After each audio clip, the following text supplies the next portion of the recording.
Welcome everyone, thank you for coming. I know this is a busy night, traffic, everything, but thank you for coming here. This is our last WIA talk of 2024. So it's, as you see, a super interesting topic that I think all we kind of apply in our personal life, work life, everything. You really need to know how to communicate. And Maria here are gonna delight us with the toolbox. So let's see what she got to say. Thank you for coming. Thank you for being here. So, Maria. Thank you so much. Oh, thank you. I'm honored that you invited me here. So the first thing I'd like to do is ask you a question. Did you know that in the United States, companies spend enough money, actually they waste enough money that they could pay for an all-inclusive tropical vacation for every single person in the United States? I know. I know, I see Lauren's face like, what? What?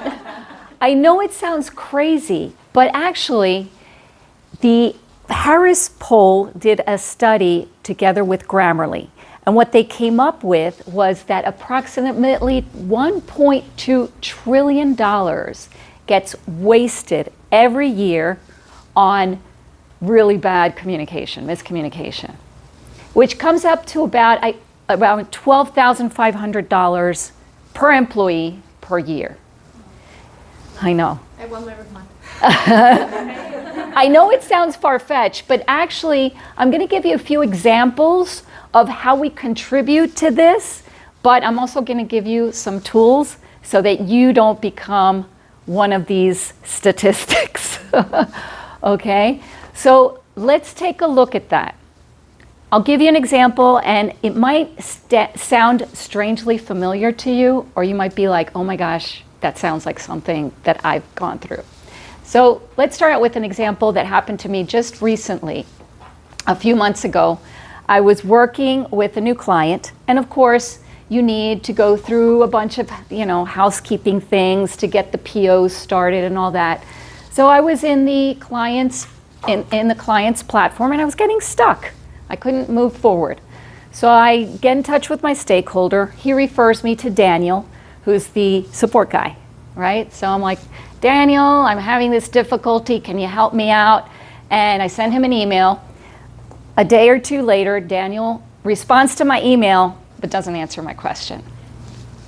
Okay, so I'm like, okay. Maybe he's in a rush. So I write another email, a little bit more clear, trying to give him a little more info. And I wait another couple of days, and he sends me this email with like 2 cryptic sentences and like a PDF of an instruction manual that I already had. I'm like, you gotta be kidding me.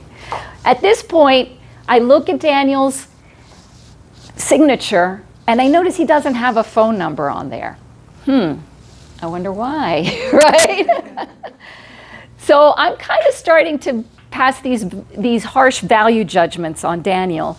And I'm thinking, okay, I can't call him. I can't connect via Teams because I'm an external. So I'm stuck with only the email. So I send him another email, and I'm like, okay, I'm going to have to be super clear. And by the way, I had suggested him, you want to talk? But he ignored that part. So I said to him, hey, okay, so I take a screenshot of the manual that he sent me. I go back into the platform. I take a screenshot of the error message. I color code all of the questions, and I put little dialogues, and I try to make sure that we have everything super clear.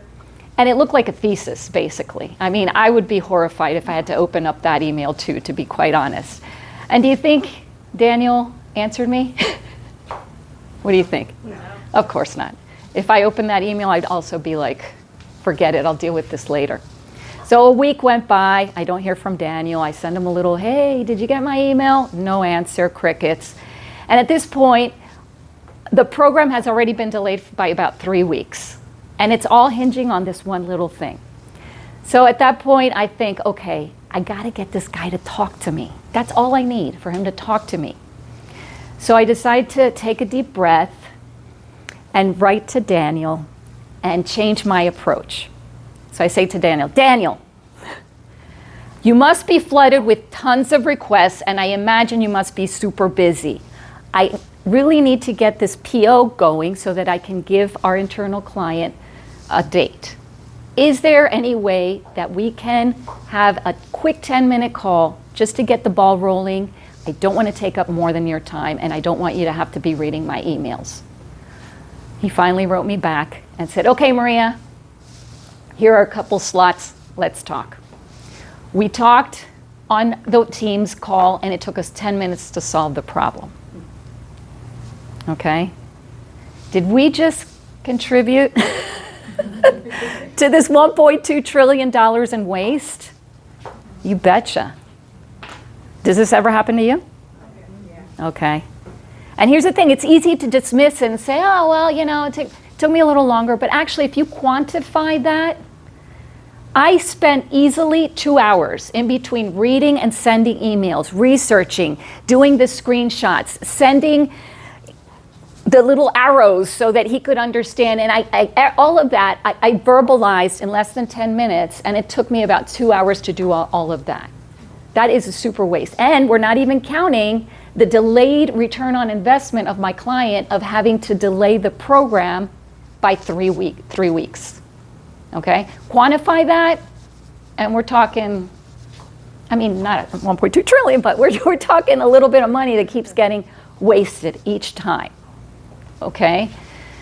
The trends shown in this study show that there is a increased movement from synchronous verbal communication, and if you think tapping somebody on the shoulder, talking to them on the phone, or a video call, there's a move from that to asynchronous communication, increasingly so. So think Slack, Teams chat, email, okay? And the problem is that more is not necessarily better, okay? So the question is, when we talk about trends, so what? So how does this affect us? Well, it affects us in that all of performance metrics that we see in organizations show that miscommunication shows up as inefficiency, shows up as less productivity, strained relationships, and stress. Okay, there you go. Doesn't show because it's it's not a screen. So the increased stress is the biggest one. It stresses you out. Ask me if I was stressed with Daniel. Of course I was. And I was creating all kinds of, let's just say, less than kind value judgments on Daniel, right? Strained relationships, increased stress, etc. So what do we do about that? What do we think is the most important thing to do? Well, we need to consider the fact that more technology isn't necessarily going to solve all of our problems. And there's one thing I'd like to say, and that is I'd be remiss if I didn't just mention technology without also touching on the elephant in the room, which is the generational aspect as well. Because there has been a very real impact on that technology has had on different cohorts and how the habits have been developed throughout the years. Everyone's like, yep. Okay, so when we talk about generations, just so we're on the same page and everybody knows which cohort I'm talking about, let's do a generations 101, okay? So we know baby boomers, and here I'm looking at the people who are still in the workforce, okay? So we have baby boomers. Baby boomers are pretty much getting either they're already retired or on the way to retirement. So 60s and 70s, early 70s, okay? So they're kind of like, I'm out of here. Then we've got our Gen X, of which I'm a proud member, mostly late 40s and 50s. Okay, so they're kind of like in this, like the older, except for the baby boomers, they're kind of on the older side too. And then we've got our Gen Y or millennials, mostly in their 30s and in their early 40s. They're already hitting 40, having families, etc. And then we've got Gen Z or Zoomers, Centennials, right? Yes, is that you? Yes, mostly in their 20s. And I know Muhammad here is also okay. Gen Z, Zoomers, etc. Okay? So, and on the bookend of each of these, older than the boomers, we've got the traditionals who are mostly in their 80s now, so they're not in the workplace. And then the generation after the Zoomers is Alpha. I guess we're starting with the alphabet all over again. So they're mostly kids who are 10 years old and younger. And we'll figure them out soon enough, I guess. Right? Okay, so now that we know that, I want to do a little exercise with you.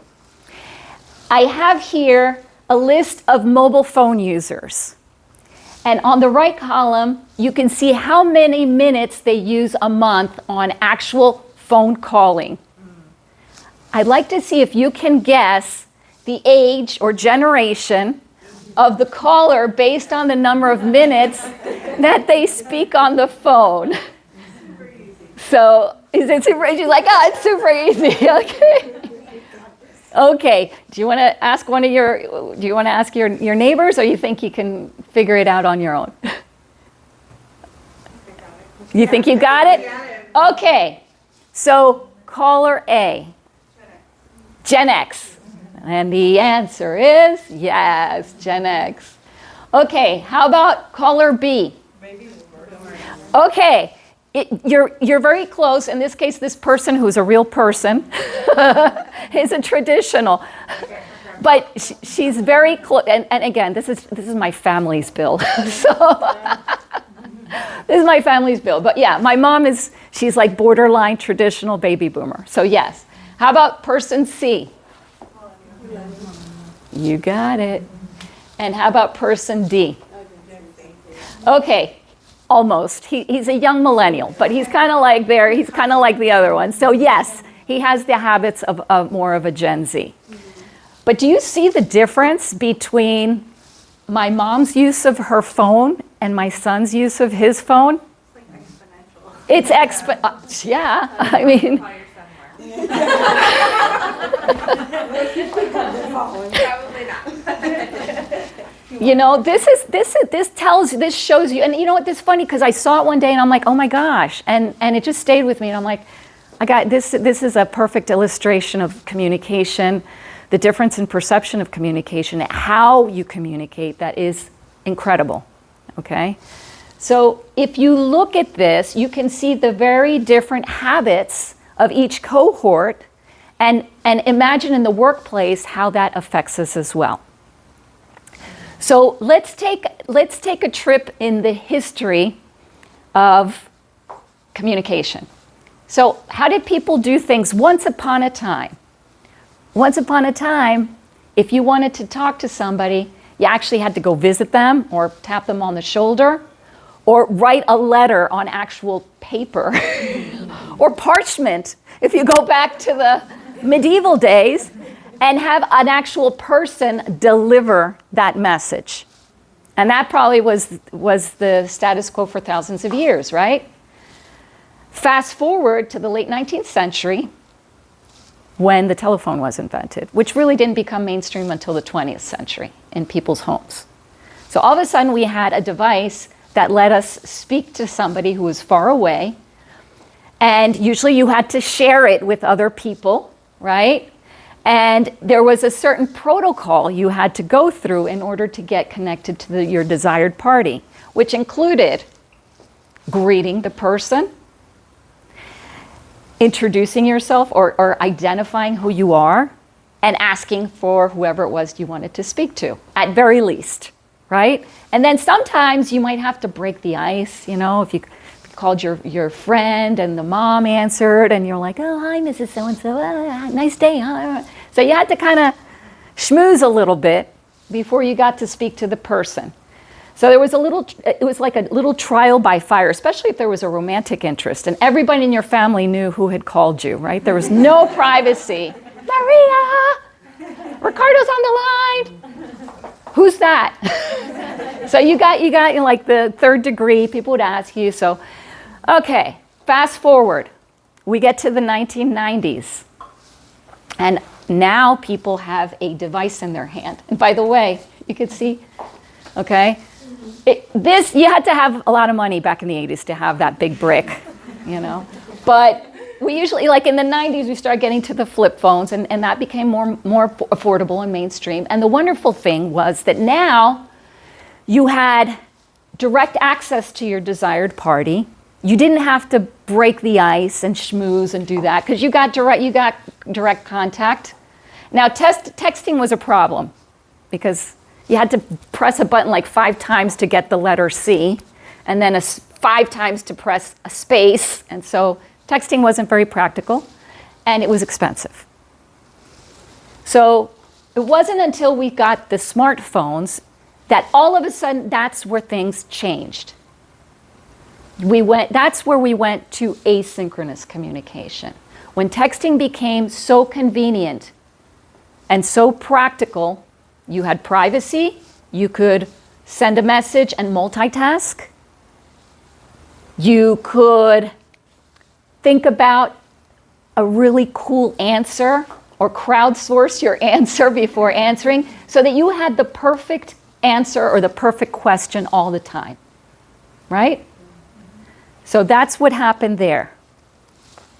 Now the thing is, as we moved into asynchronous communication, and millennials were the first ones who actually entered into their youth, they came of age with this technology already, that became their default.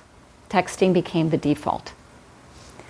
And with that convenience and privacy, there was a loss of the impromptu think on your feet skills. Okay? So that is one of the things. Now, it's very interesting because studies show also that Gen Z, and Gen Z can tell me how comfortable you are with phone calls. Not very? I prefer text. You prefer text? Yeah, when I'm dealing with a problem, Uh-huh. my parents tell me, but call people. I'm like, no. No. Message. Why? Why does it make you uncomfortable to call? And this is key because the millennials started with the same thing. It was like this. They were very averse to phone calling for problem solving. Not to talk to people, but for anyone you don't know and have to solve a problem, it's like, gives them chills, you know? So why? Do you know, can you identify what it is? I don't know, really. It's like you said, it's more convenient to text. Okay. And maybe I have, I don't know, more time, to Okay. figure out what I'm going to say, Uh-huh. what I'm going to ask, Okay. or, if I need a buffer. Okay. How about you? Yeah, same exact thing. Okay. I think it's also like less practice. Okay. You know, we always text. Okay. And here's the thing. You said something. I don't know what I'm going to ask, and I don't know what to say. Because it's not perfect, it's not that thought out, it hasn't been researched. When you text, you have time to think, to ask, to this, to that. When you're on the phone, you're vulnerable. You're kind of like off the cuff, and you're like, I'll give you another example. My daughter had an issue at the university, and she had to deal something with the student loan office. And I said to her, just call. Mom, I don't know what to ask. And I say, you say to the lady, I'm sorry, I don't know what to ask you. This is the problem. I have a problem.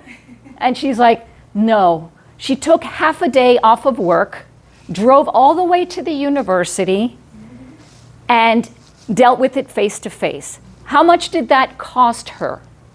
4 hours of wages, gasoline, and her time. All because of that sense of discomfort of having to deal with the problem over the phone. We were just talking about that, how I'm a millennial and I definitely prefer talking to somebody in person than calling them on the phone. But it's still the same interaction. So what's the difference? Why is it that we're so much more comfortable talking to somebody in person than over a device? Exactly. Is it the lack of visual, perhaps? That's just auditory? Maybe. it's hard to read people's Yeah, without seeing their Yeah, expression. energy in, I believe like on text, I can tell you I'm fine. And you're, oh, it's fine. But what about if I tell you like face to face, like I'm fine? You lose. You can tell in my face then something is going on, then the I'm fine is not really fine, and it could be the other way around. There could be a big problem, and if you text like, no, everything is okay. So you don't read that, so I think the message is lost.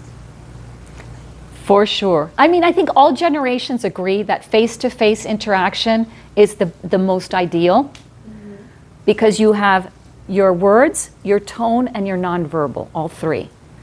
When you go to just a call, you lose the visual, so you only have the tone and the words. But when you go to written, you only have the words. So it keeps, and that's why, by the way, that's why emojis were invented. Right? Because it's like, oh, I hope they don't take this the wrong way. Let me put a little smiley face so it's kind of like, hey, I'm just kidding, right? Because you don't have the nonverbal, you don't have the tone. But the emojis are not confusing for everybody. I'm the only one lost. Exactly. So this is the thing. We've got technology to help us, and it's very practical in certain aspects, but it's kind of like the GPS. Who memorizes how to get anywhere anymore? There have been studies that show we're losing our spatial abilities. The same thing is happening with the communication. We're losing some of our soft skills, our impromptu communication skills when people become a little too comfortable with just one type of communication. But here's the thing. If we compare communication to a job, so say we need to get a message out, we need to get something done, we have to communicate because that's the main vehicle for our human interaction. And we've got this big box of tools, right? We got tons of tools now. We got all kinds of power tools and this and that. But the problem is that if you are just comfortable with one of the tools and you don't know how to use some of these other ones, you're going to get stuck. I mean, it's like, okay, I'm really good at hammering a nail on the wall. I can do that pretty well. Okay? But if I need to attach a screw and I try to use a hammer, I'm going to make a mess. I'm going to make a hole in the wall. Or if I try to grab a piece of wood and cut it in half and I don't use a saw, that's going to be a bigger mess. And then if I need for them to be the same size, I'm going to start sanding for like hours to get it, that's going to be triple the work, which takes us back to the example with Daniel. 10 minutes at the beginning would have saved me 2 hours and a lot of effort. Okay? So that's where we can see. So the question here is, are we a little too comfortable with just one tool that we're overusing it? And how can we make sure we're not putting ourselves into a box? Okay? I have another example here. This is it's a scenario. And here I'm going to let you talk to the person next to you or whatever. I'd like to see, what do you think? What channel of communication would you use in this particular situation? I'm going to give you a minute. So just discuss with someone next to you and tell me what do you think you should do? A meeting. You have to set up like a face-to-face meeting or Teams. Yeah, either it's a team meeting or in-person meeting, but it has to be a meeting. Yeah, email would be too confusing, so like a meeting is the answer. Okay, and think there's many different tools. It doesn't just have to be a face-to-face meeting. I mean, what kind of meeting? How would you do it? What would you expect?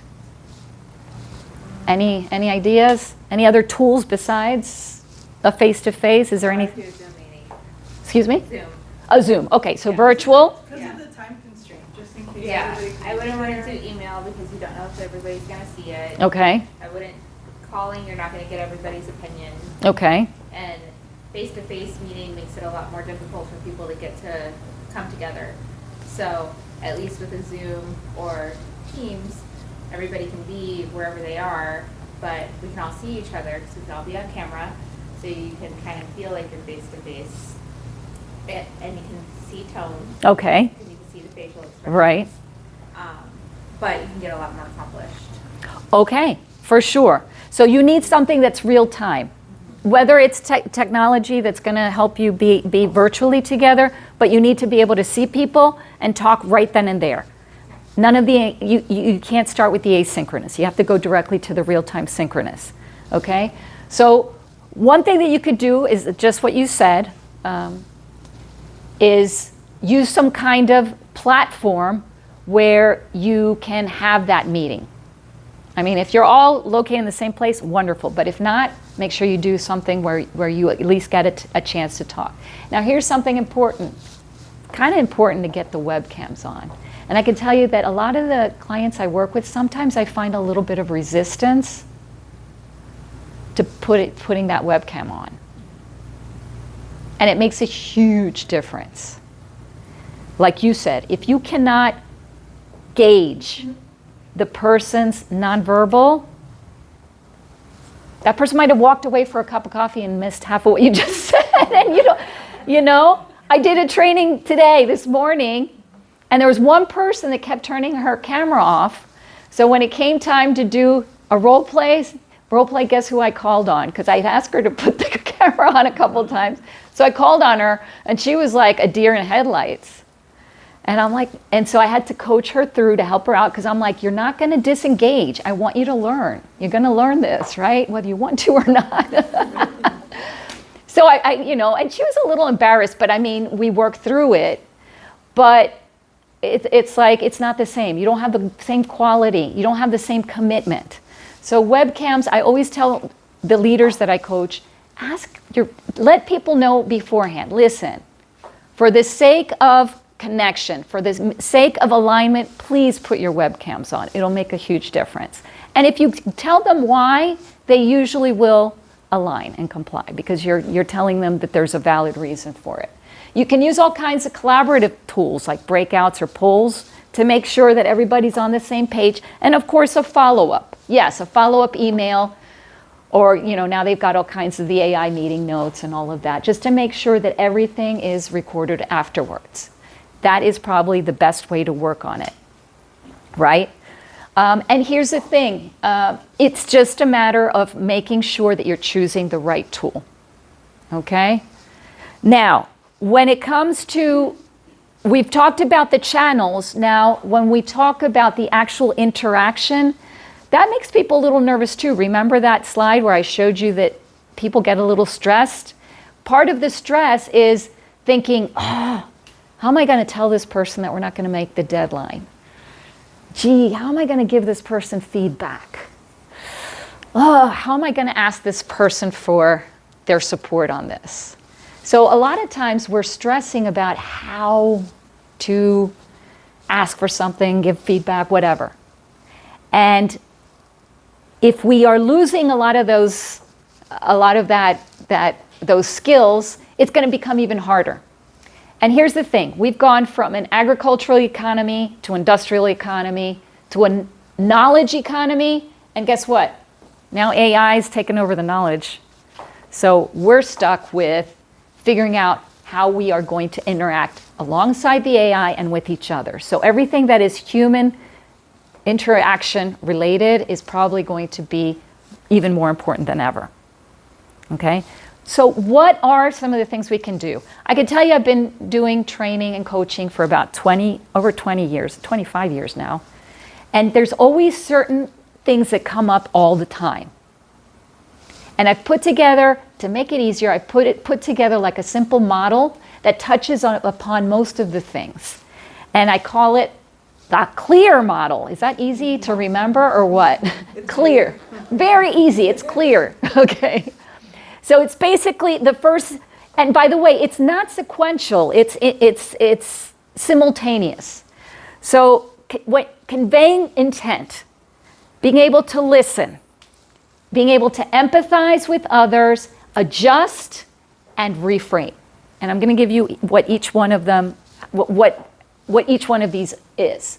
So when I say convey intent, it basically means that if you can start off giving the other person a little bit of context as to why you're about to ask them for something, or if you have to say no, what the context is before you say no, or if you need to ask for a favor, or if you need, whatever it is, if you start off with a little bit of context of telling them why something is necessary, it's very probable that they will align a little bit more. They might give you the benefit of the doubt because you're being courteous to bring them into your reasoning. So for example, with Daniel, if I started out telling him, listen, Daniel, I need to make sure that I get this PO so that we don't delay the project, and I don't want to take up a lot of your time.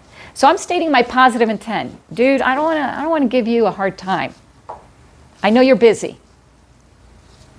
I need this other thing. This is why I'm asking for a phone call. If I would have just said, Daniel, I need to talk to you. Tell me when. That's just the what and the how. I'm not giving him the why. And people resist you when you tell them what you need without telling them why you need it. They'll be like, well, why? Okay, start with the why, and that way you save a lot of time and effort. So if you start with the why, you say what you state your intent, it makes things a lot easier. The next thing is, and by the way, it's good to assume the positive intent on the other side as well. Listening, you'd probably have heard ad nauseum, listening, active listening, nod your head, and paraphrase. It goes beyond that. I mean, anyone can pick up those little tips. But here's what will make a difference. If you can ask some really key open-ended questions, you'll become a better negotiator. You'll influence people much more because you'll know what their needs are, and you'll be able to make a proposal that will be valuable to them. So questions that start with what and how can be super valuable. What's the next step you think we need in order to get there? How do you think the client might react to this? What and how can really help you a lot. Moving on to empathize. We hear so much. How many of you have been hearing the buzzword of emotional intelligence and empathy? Okay? Now, this is always interspersed or intertwined in a lot of what we do when we're communicating. But if you can, in a very authentic way, show the other person that you have thought about how whatever it is might impact them, then you're going to get on their good side. So it's a way of acknowledging and validating them. So for example, with Daniel, I know that you must be really busy. Daniel, I don't want to take a lot of your time because I know that you probably have. And here's the thing. Initially, I wasn't so kind with Daniel. For me, I was in my own little narrative. And I was like, Daniel is such a jerk. I can't believe he's ignoring me. And he doesn't care. And he's probably lazy and incompetent, right? That's the first thing you think because you're just thinking about how it affects you. And it wasn't until you take that step back and be like, okay, well, wait a minute. I need to write an email to this guy. What's going to motivate him? And then I'm like, well, you know, he's probably like really busy because everybody's busy nowadays. We keep having to do more and more with less and less, right? We're probably doing the job that 30 years ago, 5 people would do, right? Isn't it true? Okay. So once you empathize, it's easier for people to open up, and you're also opening up, being a little more vulnerable. Vulnerability fosters trust. The next thing is adjusting and adapting. And I could give you a full semester on this because this is the holy grail of effective communication. If you learn to be observational, if you can adapt, if you can style switch, you can pretty much communicate with anybody, anytime. And this includes, for example, why do you think there's so many tools out there like DISC and Myers-Briggs and your style and your color and this and that? It tells you what your communication style is. And the thing here is the secret, whether you're talking about leadership, whether you're talking about coaching, whether it's conflict management, whether it's feedback, whether it's influencing skills or negotiation, you're going to see that it all has to do with being situational. But the best leaders know how to be, well, that's the whole point of situational leadership. You don't lead everybody in the same way any more than you parent all your children in the same way. You have to adjust to each person's needs and motivations so that you can get the most out of them, right? You need to speak their language. And lastly, we've got the reframing bit of it. When I talk about reframing, what I'm referring to is making the conversation go towards an objective, making sure that you're going towards a solution of a problem rather than, I can't do this, it's impossible, or we don't have the resources. So if you can reframe what you can do rather than what you can't, it makes the conversation continue to flow in a positive way, okay? And this is especially important if you're dealing with clients, right? Any kind of customer service. You don't want to be like, oh, sorry, our system won't let us do that. That's one of my pet peeves. I'm like, oh, the system won't let me do that. I'm like, it's just a system. Can't you just like manually do, you know? So that's one of the things that kind of gets me annoyed.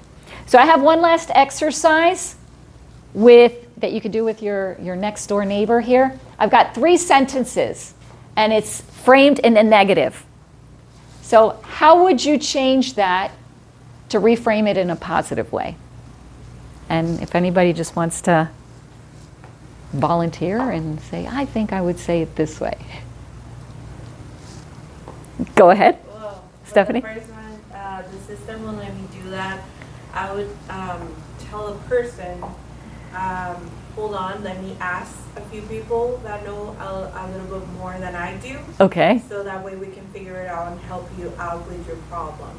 There you go. All right. You don't have to say, sorry, I can't help you, I have no idea, no clue. No, it's like, let me find out who can help you with this. Great. Who wants to do the second one? Okay, go ahead. Like maybe something like that's not really in my expertise, but I will, consult with somebody that knows more than I do. There you go. Okay? And even if you don't want to take it on because it's like, well, I don't want to promise something that's going to put me in a bind, you could always say, you know what, let me ask so-and-so, and I'll copy you both in an email. You know what? Joe's the guy who's taking care of that now. How about if I put you in touch with him? There you go. You're not just sending the person off to whatever, you know. You know what? That's the area. Legal is the area that can tell you a little bit more. It's not so much our compliance, but legal can tell you if that's something that we need to consider. How about I put you in touch with so-and-so? Okay? Great. Last one. I don't have time for that. What could you say instead?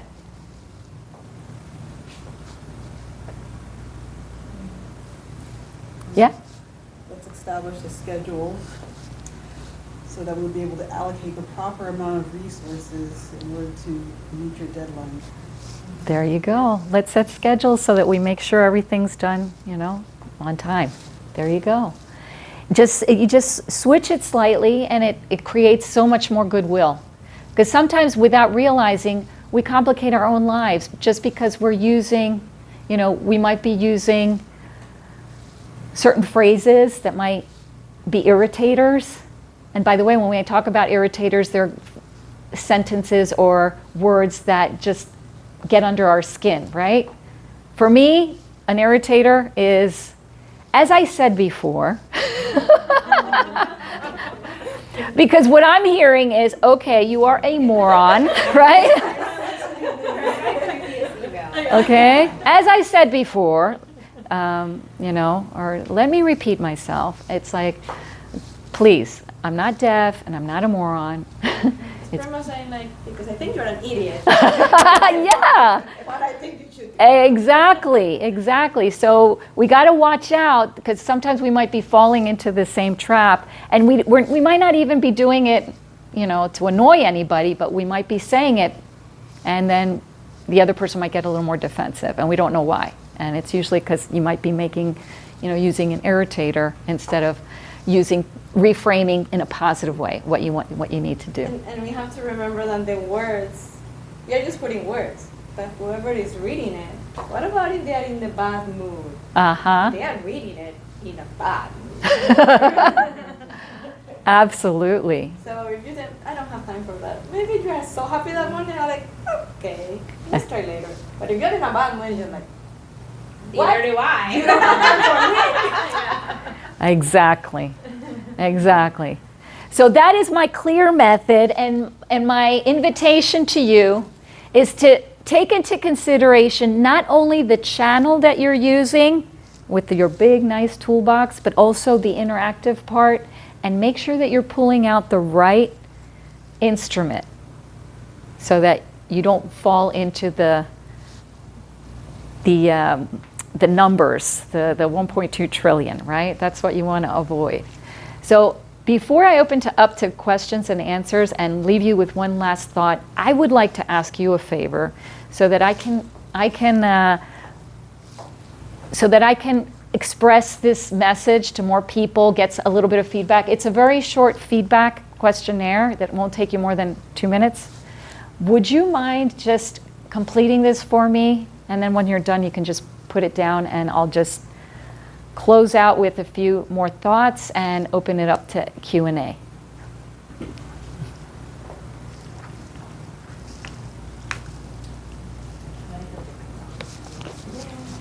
I think I saw it on that table, if I'm not mistaken. Yeah, I'm sure it is.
And by the way, if you'd like, there's a PDF that includes the, did you get it? Yeah, so I'm really good. I'm not going to remember the Oh, good, good, yeah.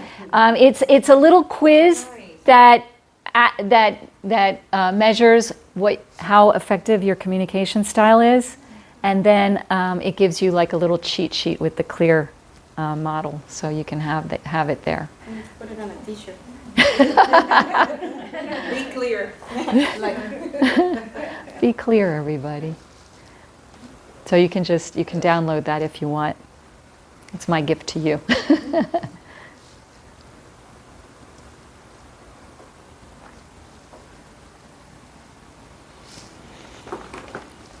Okay, so just in conclusion, I just want to remind you that the best use of your time and effort is not to go back and forth, but rather to actually be able to take an all-inclusive tropical vacation and enjoy the sun and not be fretting over miscommunication.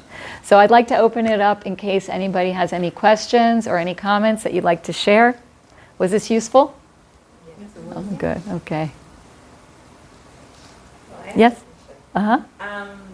Like we were talking about for people Gen Z my age, how we can work on getting better at phone calls and face-to-face meetings without that anxiety of not knowing how is it gonna turn out, or am I gonna seem like a moron?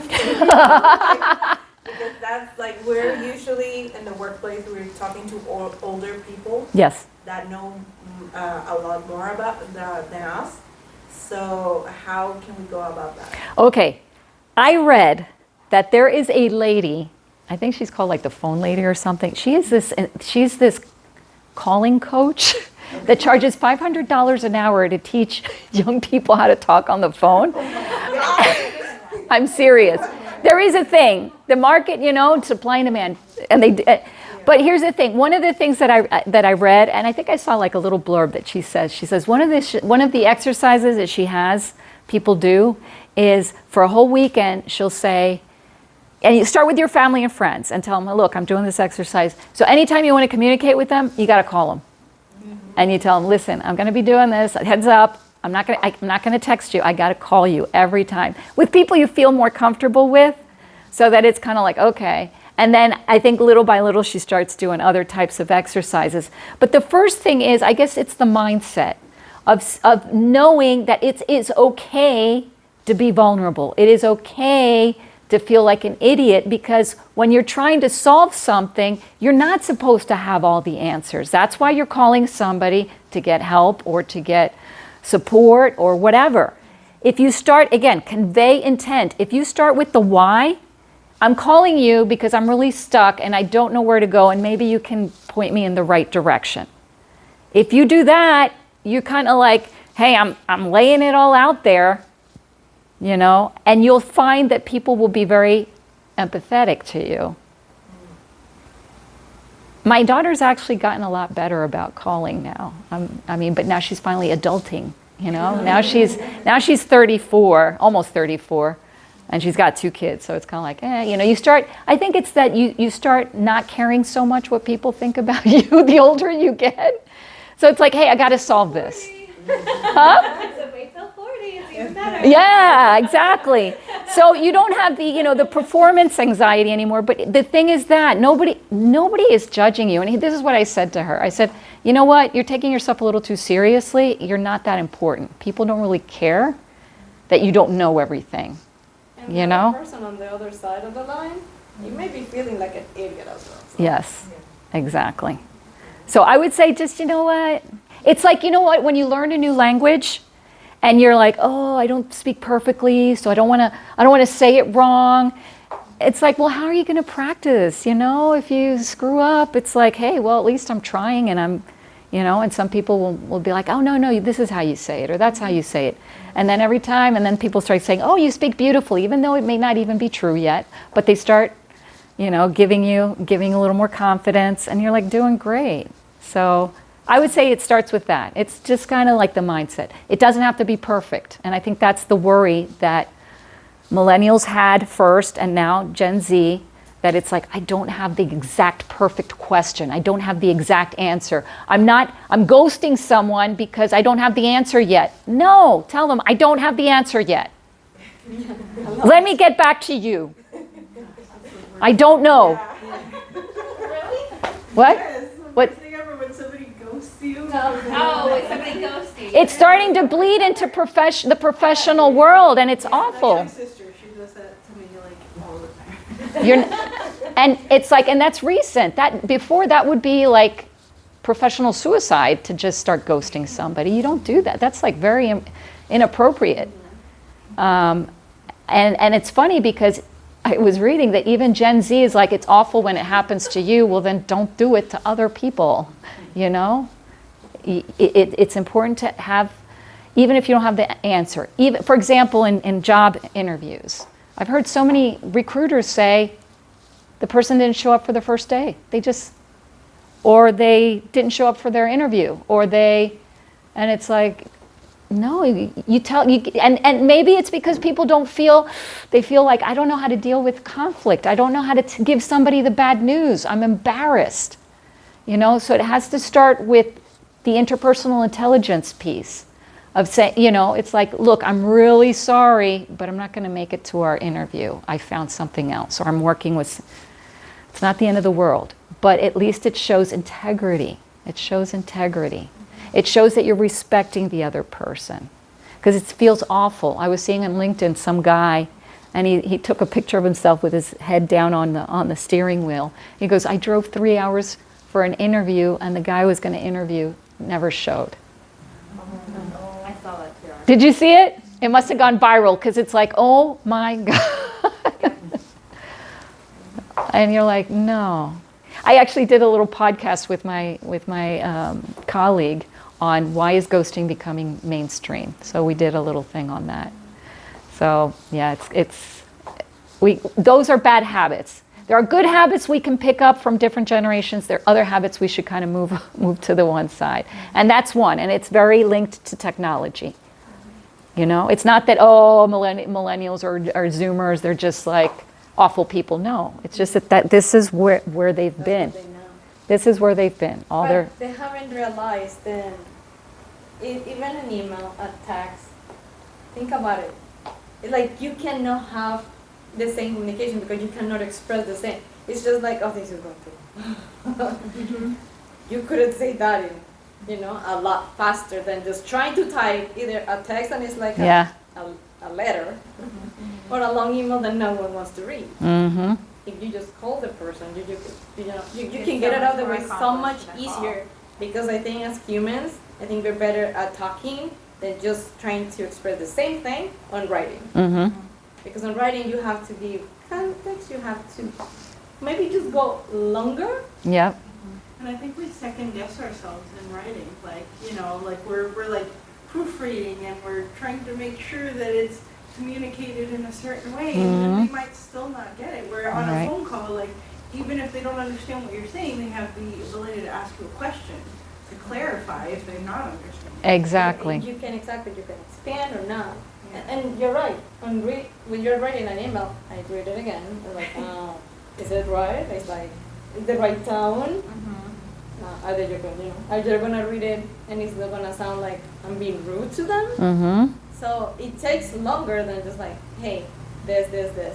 Either explain it to me or this is what I want. This is just a lot easier. I think and I don't know why people is just technology has a lot to do with it. But communication is broken when it's just on a text. Yes. Even timing. What if I don't respond to you right there? You're like, wait, what would be? Yeah, and I mean, I've had issues, sometimes with my kids. They're like, Mom, you're not answering your WhatsApp. And I tell them, listen, my phone, the only sound that comes from my phone is when it actually rings, when somebody calls me. I don't have any notifications on because I would go crazy, So many interruptions are bad for your brain, and not only that, but you can't focus and you can't really multitask. You just stop doing one thing, and every time you interrupt, it's not, So I read my emails in my own sweet time. I read my texts in my own sweet time. So if it's something important, call me. If it's important, call me, right? It's not like, oh, I wrote you an email, yesterday and I needed an answer right away. That's where you have to discern. If it's something that's time sensitive, if it's something that is actually complex, if it's something that requires a certain degree of sensitivity, interpersonally, then you need the synchronous verbal real-time communication. For sure. Even if the question requires time, it's like, okay, you can give them like, hey, one day. Get back to me tomorrow. Mm-hmm. It's not like, I think people is afraid to be face-to-face because what about you gonna have the answer right away? I think that fear of face-to-face. being face-to-face is what drives the ghosting becoming more the norm because there's not a real person on the other end of the screen. Yeah, exactly. Because you don't have that face. Like when you're texting them, you're not picturing them and seeing their reaction. Yes. And especially when it's bad news, right? Like Yes. everybody will call you and tell you good news, but if it's bad news, then it's like, oh, let me text. So let me true. ignore it 'cause I don't know how to handle it. And that's the more reason why I tell teams, you might be working on a project for like 2 months and you've never seen this person's face. That's not right, And here's the thing, when I tell people put your cameras on, I actually have a little rush of dopamine because it's that anticipation, and then I see them and I have like a little burst of joy in seeing people's faces. I don't know if that ever happens to you. I might be a little weird, but it's like, oh wow, you know, because you're imagining somebody because of their voice, and then all of a sudden they appear on your screen, like, oh, you know, and it makes you closer. Friendly approach. Exactly. You may imagine there's some big person that is intimidating or something like that. And in reality, it's like the most friendly person ever. So I yeah. personally find myself staring at myself the whole time, like, oh, I look terrible. That's true. Oh, but you know what? I always do the hide self. If I can't hide myself, you get too distracted. You're like, you know, you're looking at yourself. Yeah, you're like, oh yeah. And yeah, that's because you don't usually see yourself when you're talking to other people. If I had a big mirror back there, I'd be like, ugh, you know. So yeah, I mean. The opposite, I like it because people have always told me they can tell what I'm thinking by my eyebrows. Ah. So if I'm not having the best conversation, I like to watch myself because I like to watch my facial expressions to make sure that I'm not giving you the same because So it's all strategic. my face. So you're like watching your face. Yeah, It's like, you're okay, Like, you gotta fix your face. that's Let me fine. smile more. Yeah, that happens to me. Like when I'm in awkward situations, it's like people can't tell what I'm feeling, and they tell me, you made me laugh so much because your face, you were awkward, and you could tell. You're too transparent, right? Yeah, Oh, that's I need to work on that. Yeah. No, I always turn my hide my self view. I can't do it. And today when I had the large gallery, you can't really hide yourself in the large gallery in Teams. So I take a little sticky note and put it on top of my face, so I'm not looking at it. You know, because you can't see everybody if you're in the large gallery. So I'm like, sticky note, please. Yeah. But So- the facial expression is also is part of communication. You can tell like if a person is going, you know, is going to agree with you, is going to disagree with you, or this is going south. Yes. You know, it tells you quicker where you stand. Right. Yes. It could be a problem too, like you said. It's like, I'm oh in my sales. God. It's a problem. I know because my friends gave me a T-shirt for my birthday that says that I'm not responsible for what my face says when you are talking. So I'm like, okay. Can you drop a link to me on that? So like, oh, I don't have poker face. You need to work on like internally smiling or something like that. Yeah. Definitely have that. But it makes you aware also. My face said while you were talking. Yeah. Yeah, you could go into politics probably. I got a T-shirt that says. But it makes you aware. If you don't practice, if you're always behind a screen, you may not be self-aware. Yes. Then you are doing that with your face. I didn't know I have a good face, so I was like, eee, my face says all that? I need to work on that. So if you're not self-aware, you get in like in face-to-face situation, and you're gonna get drunk. You're gonna be like making all these faces, and someone like, something wrong with you? For sure. So I think they need to practice. Yes, absolutely. Practice makes perfect, like anything, no? It's just like, There's still hope for Gen Z. let's cross fingers. And you don't have to spend $500 an hour to pay for someone to teach you. I might need it. I have to remind my son to say goodbye. Because he just hangs up. Really? I mean, he's only 10, but Yeah. I'm like, when you're on the phone with your friends, like, you don't just hang up. You have to say hello and goodbye. Yeah. But again, this is part of the protocol that you learned as default growing up with phone calls, which most kids don't. So, They arrive anywhere, and you're like, say hi. Say Yep. thank you. They're like the voice. Thank you. Because they're like, yeah. hey, I've done that with my 30-year-old. When you actually have to be face to face, I remember you always like, okay, you got your mom nagging you, like, always say hi and thank you, please. But also it's like, you couldn't just say like, I need to talk to your friend just right away. If the mom answers, and you have to be like, hi, how are you? Yeah. Can I Yeah. please talk to Yes. Yeah, you can't just say, you know, You learn how to establish the little rapport, a little bit of rapport. You need that. You need to solve things to get what you want. Yes. That's the truth. But you know, Gen X, we take that for granted because we were pretty much the last generation that had to deal with that kind of an environment. There's a really good book I recommend by a guy named Jonathan Haidt. He's a sociologist. Have you heard of it? Okay. He wrote, like 10 years ago, he wrote a book called The Coddling of the American Mind, where he talks about how, starting with millennials, how, like, for example, parents overprotected them, the helicopter parenting, everything was, you know, oh my goodness. And that combined with 2010 to 2014, the advent of social media. And so he talks about the rewiring of children's brains from a play-based childhood to a phone-based childhood. And he says the premise is if you go from playing outside without adult supervision, because children have played without adult supervision forever, and it's very important because it's part of their natural development skills of their brains to be able to solve conflict on their own, to be able to negotiate on their own, and if there's always an adult intervening, it thwarts their ability to develop very important social skills.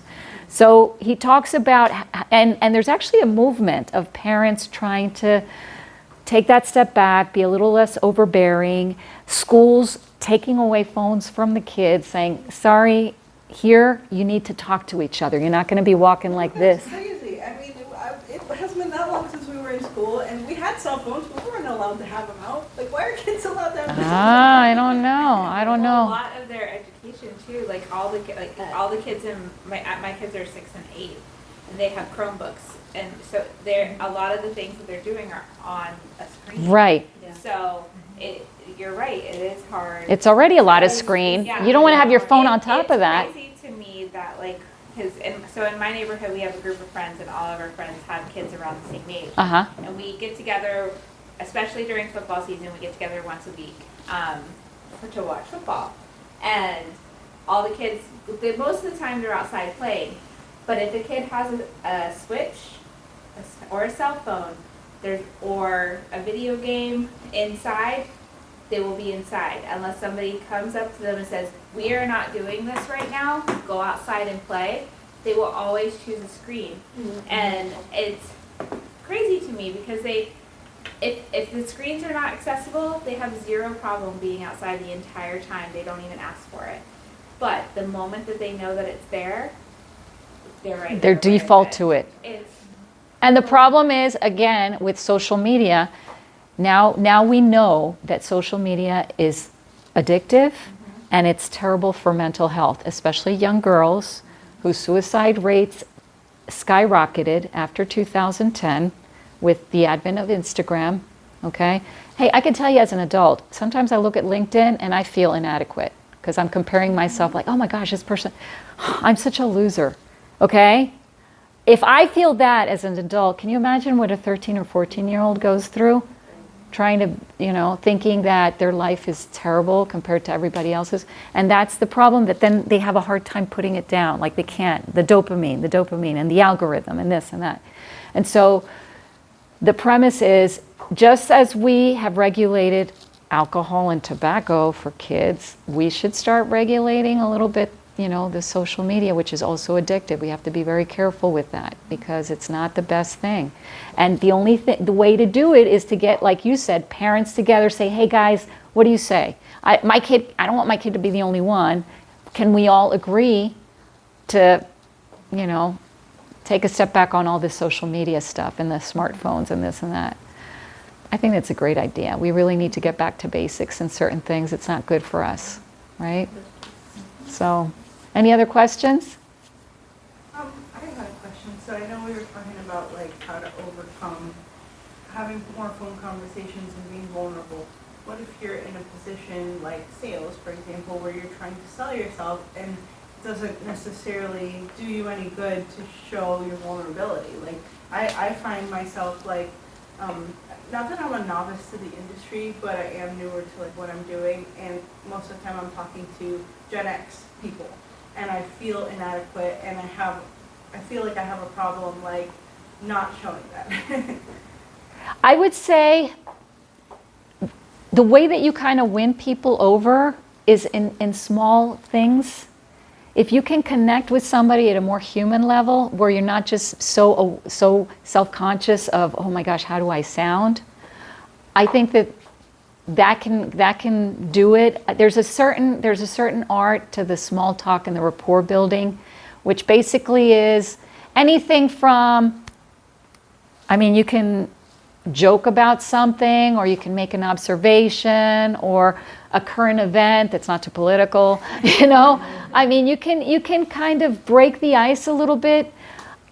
Do you do a lot of phone calls and things like that? Where is it that you feel a little bit of that tightness in your stomach is it when you're giving specs? Is it when you're exploring? When It might be more of like when somebody's asking me questions that I may not know answers to, Okay. or trying to get information from somebody, trying to get somewhere with them. Okay. Trying to get them to share something. Start with the why. If you need to get information from them, tell them why you're asking this.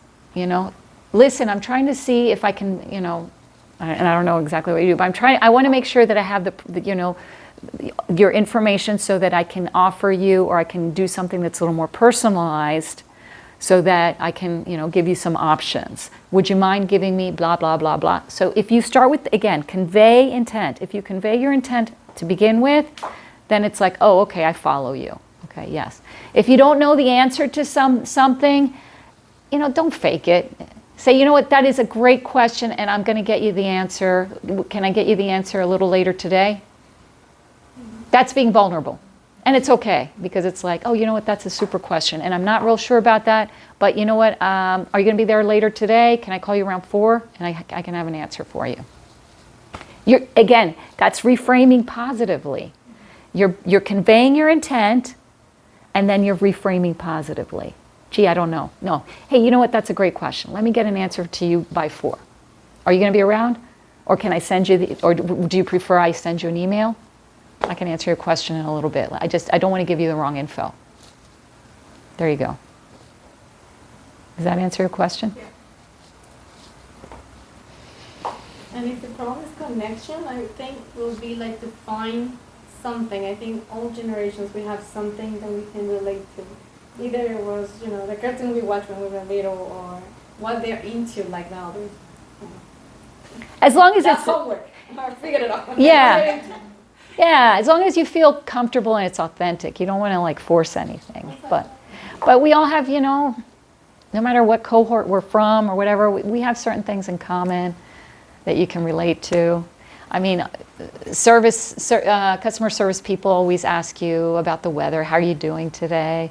You know, whatever. So It's finding like something meaningful that can actually connect with the people. I think they're humans, no matter what generation we are from. And maybe we'll be all there's something that we can find to connect.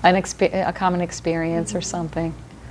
Sometimes when I hear like people who obviously are in customer service, but they're obviously working from home, because you can hear the dog bark, you know, I'll be like, oh, I hear your dog in the background, and it breaks the ice because they'll laugh. And then, of course, you know, it's not just some customer service rep giving, it's kind of like, oh, yeah, you know, sometimes, you know, I said, you know, so it's kind of like, oh, is that your doggy or whatever, you know. Even if you recognize what dog it is. Yeah. Right. That would be serious. Or you hear a kid in the background, right, you know, and it's like, we're all so much more tolerant of that. I don't know if you guys remember, like 10 years ago, there was this viral moment where a guy who was an expert in the Middle East, do you remember that?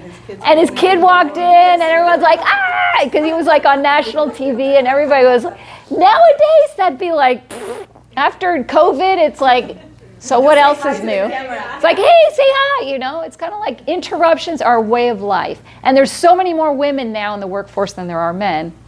And a lot of times, you know, you're on a call and you got a mom with her kid, you know, that's just like, that's nothing now. It's like, I don't know how many calls I'm on where like the person's like, sorry, my toddler's being loud, or Right. like, oh, my kids are homesick. yeah, because, you know, now home office is common, right? And so there's going to be interruptions, sorry, that's just and you know what, noise canceling and a lot of this new technology is incredible. There was like this leaf blower right outside my window, and I'm like, oh my God, you guys, can you hear that? They're like, no. And I'm like, wow, well, that's great because I can't hear myself, you know? It was kind of like, it's incredible. It's incredible, so.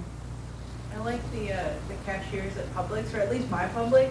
They're really nice, and they're always like, they always ask you something like. Oh, personal. really? Like, I don't know if it's that they're getting some sort of training now, but I don't know. I always have a. They've got great customer service. They do a great job there. Trader Joe's does that. Do they? When you go to Trader Joe's, the cashier will always, I've never gone to Trader Joe's and not had the cashier comment on something that I'm buying. They pick something that they've had or something that they haven't had, and they were like, whether it's body butter or whatever, they're like, oh my gosh, this is really selling so well. It smells delicious. Have you tried it before? And like, they'll start having the whole conversation with you. Oh, wow. Every single time. That must be part of their. It's gotta be part of their training. Yeah. But And it's silly things. It's just like, oh, have you tried this? What do you think about it? yeah. And then like, It's making a conversation connection, starts. Yeah. establishing a Connection, rapport. I love it. That's why I'm getting it so many. Yeah. So, it's Great. little things sometimes. I do have one last question. Sure. From my side. Okay, so on those scenarios, they were like negative statements, right? Uh-huh. What happens when you're on a meeting or trying to communicate with someone and they hit you with one of those and you get mad or upset or awkward situation? How do you adapt to that to reframe it in a positive way? Okay, that's a really good question. Emotional intelligence is important. You have to. It's really important to know, like, when somebody's triggering you in a negative way, and you feel like your adrenaline's starting to, you know, kind of raise. If you can recognize it at the moment, like with Daniel, I was getting mad, but I wasn't talking to him. But if you can just kind of like take a breath, and for example, someone was like, "Sorry, that's not my job."